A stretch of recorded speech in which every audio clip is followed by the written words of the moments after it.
Hello বন্ধুরা, good morning সবাইকে। চলো আজকে কি রান্না করব দেখাই। আজকে রান্না করব মাছের তেল ঝাল। আমি রুই মাছ নিয়ে নিয়েছি আর কড়াই গরম করতে বসিয়ে দিয়েছি। এরপর মাছগুলো আমি ভালো করে লাল লাল করে তেলে ভেজে নেব। আমি এখানে একটা পেস্ট বানিয়ে নিয়েছি। পেস্টটা হচ্ছে গিয়ে এখানে একটা আমি মিডিয়াম সাইজের পেঁয়াজ দিয়েছি, আর টমেটো, আর একটুখানি গোটা জিরে, আর হচ্ছে দুটো কাঁচা লঙ্কা দিয়ে আমি ভালো করে এটা পেস্ট করে নিয়েছি। এর মধ্যেই আমি আদা রসুনের পেস্টটাও দিয়ে দেবো। আদা রসুনের পেস্টটা আমার করা আছে। মাছটা আমি ভাজতে বসিয়ে দিয়েছি, ভালো করে লাল যতক্ষণ না হবে ততক্ষণ আমি তুলব না। আচ্ছা বন্ধুরা, একটা কথা বলুন তো, আমার কি ভিডিও আপনাদের ভালো লাগে না? তাহলে একটাও লাইক কমেন্ট পায় না। আমি আশা করে থাকি যে আমি এই ছোট ছোট যে রান্নাগুলো করছি আপনারা দেখে একটু লাইক কমেন্ট করবেন, তাহলে আমার ইন্টারেস্টটা আরও বেশি বাড়বে রান্নার দিক দিয়ে। এই যে মাছ আমার লাল করে বেশ ভাজা হয়ে গেছে। এরপর মাছগুলো আমি এক দফা তুলে নেব, আর দুটো মাছ আছে ওগুলো ভেজে নেব।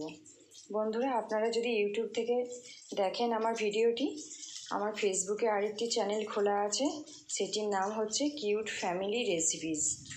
আপনারা সার্চ করবেন, পেয়ে যাবেন। ফেসবুকে আপনারা জয়েন করে যাবেন, তাহলে সব রান্নার রেসিপি আপনারা সেখান থেকেও পাবেন। এই 2 পিস মাছটা ছিল, এটাও আমি ভালো করে ভেজে নিয়েছি। এরপর তুলে নেব। এরপর এই তেলটাতে আর একটুখানি সর্ষের তেল দিয়ে দেবো। তারপর ফোড়নে দেবো শুধু কালো জিরে, শুকনো লঙ্কা দেবো না, যেহেতু কাঁচা লঙ্কা আমি বেটে দিয়েছি। আবার কাঁচা লঙ্কা একটা গোটা চিড়েও দেবো, মেয়ে খেতে পারবে না, ঝাল হয়ে যাবে।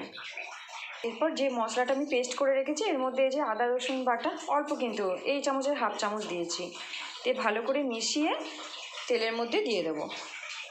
এই যে মশলাটা আমি দিয়ে দিয়েছি, এরপর ভালো করে নেড়ে নেব।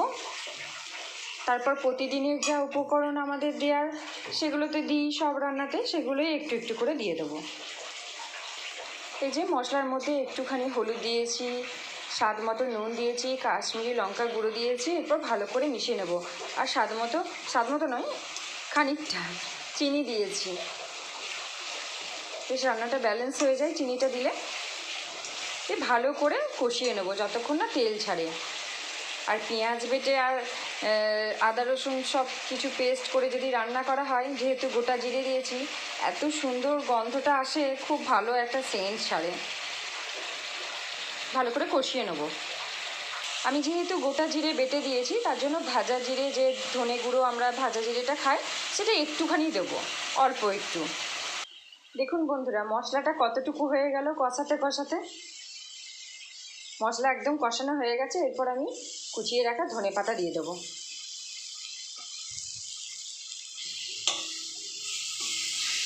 ভালো করে মিশিয়ে নেব, দিয়ে তারপরে জল ঢেলে দেবো। হয়েই গেছে।